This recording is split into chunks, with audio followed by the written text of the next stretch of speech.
Hey guys, it's Nick, and in this video I'm going to talk about Volkswagen and Volkswagen stock. And for the people that are interested in buying the ADR, I'm going to tell you why you should not buy VWAGY.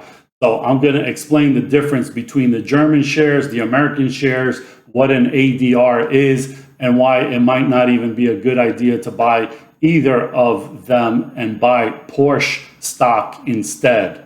So Volkswagen has been getting a lot of interest lately. The stock is up 60%. They're investing all this money in electric vehicles, and now the financial news press is saying that maybe they're going to overtake Tesla or something along those lines. So everybody's interested in Volkswagen stock. All of a sudden, it's going to be the next Tesla or whatever. The stock price is going up, but people are buying it the wrong way. So I'm going to explain very simply in a graphical form how all this works so you can see clearly the best way to buy Volkswagen stock if you're interested. So in this Bloomberg article, they talk about how Volkswagen is going to be the next Tesla and it's firing up stock investors, and the stock is up 60% in the last month. But it shows that investors in the US are putting way more money in the Volkswagen ADR, the common, versus the preference share, this one, the light blue. So let's look at how the Volkswagen stock works in Germany and how it translates to the American ADRs, American Depository Receipts. Ownership in Volkswagen consists of two kinds of stock. VOW is the stock symbol, and that has voting rights.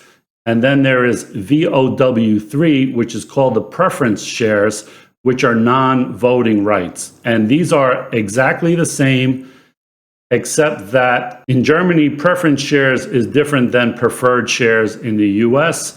Preference shares by law have a little bit higher dividend, but they're not like preferred shares in the US where the dividend gets paid to the preferred stock first before any money goes to the common stock. So these two stocks are basically the same, except for the non-voting part of the VOW3. Okay, so how does the American Depository Receipt work with the Volkswagen stock? The way it works is a bank in the US buys a bunch of Volkswagen stock, both VOW and VOW3.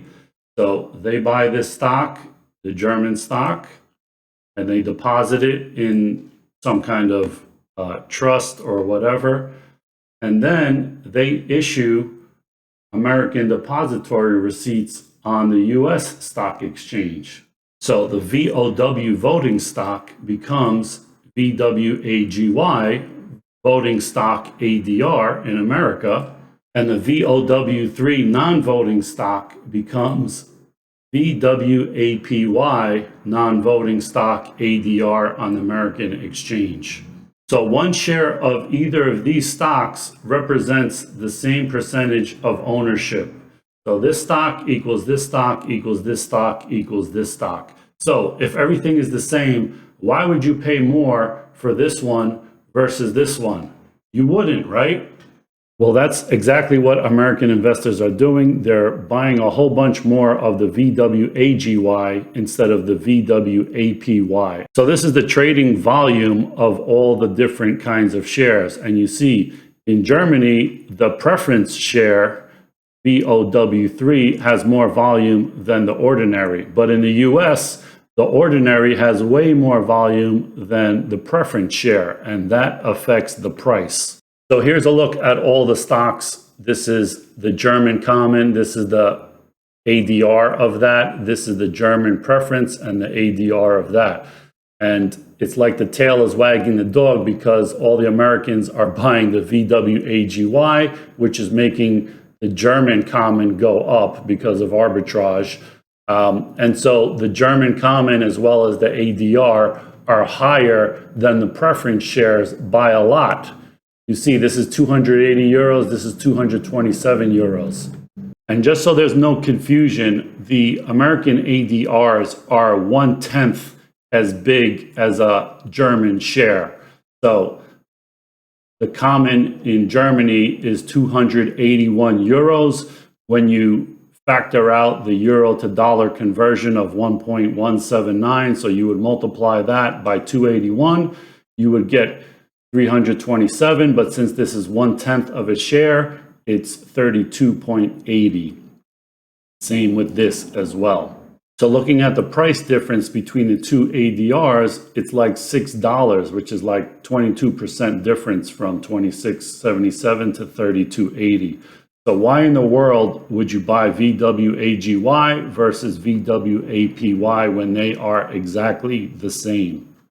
So here is a chart of the ordinary versus the preference share price over the years, and you see they track exactly, except during the 2008 Porsche squeeze, which is a whole nother story. But you see now here, the ordinary is getting way far ahead of the preference share. And so there is the potential for arbitrage here, but a lot of hedge funds are kind of gun shy because of how much they got squeezed during this Porsche squeeze here.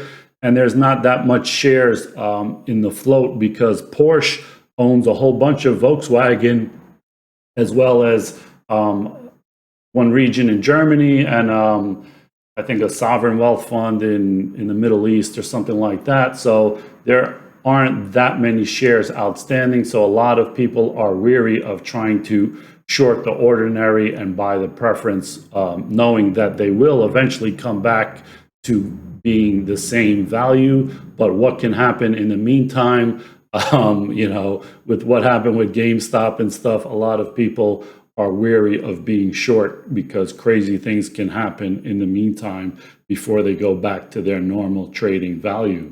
So if you're in the US and you want to own Volkswagen stock and you don't have access to the German exchange, the obvious way is to buy VWAPY and not VWAGY.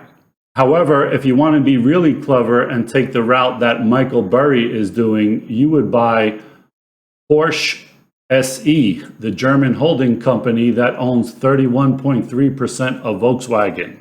So if you really want to be confused, read this statement. I don't own a Porsche, but I own the Porsche that owns VW that owns Porsche. So what the hell does that mean? I don't want to get too complicated, but after the 2008 short squeeze, Porsche AG let Volkswagen become the manufacturer of Porsches, and Porsche became just Porsche Holding Company, which the stock symbol is PAH3. So Volkswagen makes Volkswagen and Audi and Porsche and Bentley or whatever and all these other companies. PAH3, the Porsche Holding Company, owns 31.3% of all of this, okay? So let's take a look at the market caps of Porsche Holding Company and all of Volkswagen and see which one is under or overvalued. So the market cap of Volkswagen AG is $163 billion. So 31.3% of that is $50.39 billion. So that's what Porsche should be worth. However, you see Porsche Holding is $31.78 billion, or $20 billion less than the value of the Volkswagen shares that it owns. And so this is why Michael Burry owns Porsche Automobile Holdings and not Volkswagen. Even though he believes Volkswagen is going to be an EV leader and beat Tesla and all of that, this is a smarter, cheaper way to own Volkswagen. If you want to own Volkswagen, you're getting it at a discount. So the discount between $50 billion and $30 billion is like a 60% discount. So by buying Porsche Holdings, you're getting Volkswagen for 60% cheaper than it really is. And this is why Michael Burry is holding this, because he's bullish on Volkswagen and thinks that their EVs are going to do really well or beat out Tesla or whatever. And this is a way to get discounted shares of Volkswagen.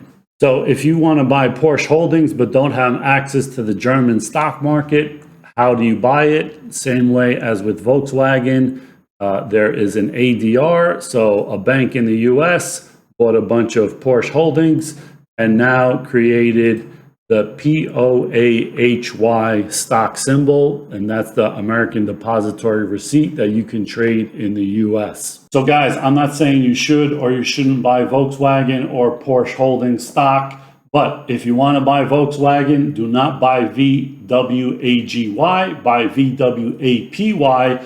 And if you really want to be clever like Michael Burry, you would buy the Porsche Holdings ADR POAHY. Honestly, I'm not convinced that Volkswagen is going to be the leader in EVs. I know they're spending $40 billion, but EVs right now are really not that profitable. Volkswagen may overtake Tesla in EV sales and all of that stuff, but in terms of profitability, I'm just not sure about that. And I think the biggest winner in the EV space is going to be the company that produces a really, really cheap EV. And what does that look like? Basically, a Toyota Corolla that has the same range as a Toyota Corolla and that has a price of $10,000 or less and could charge in whatever, half an hour or something like that. So if Volkswagen or any other company can do that, they will probably be the volume winner in the EV space. So as always, make your own decisions about your money, but if you're going to invest in Volkswagen, do it the right way. VWAPY, not VWAGY. Guys, if you like this video, hit the thumbs up, and I'll see you in the next one. Thanks for watching.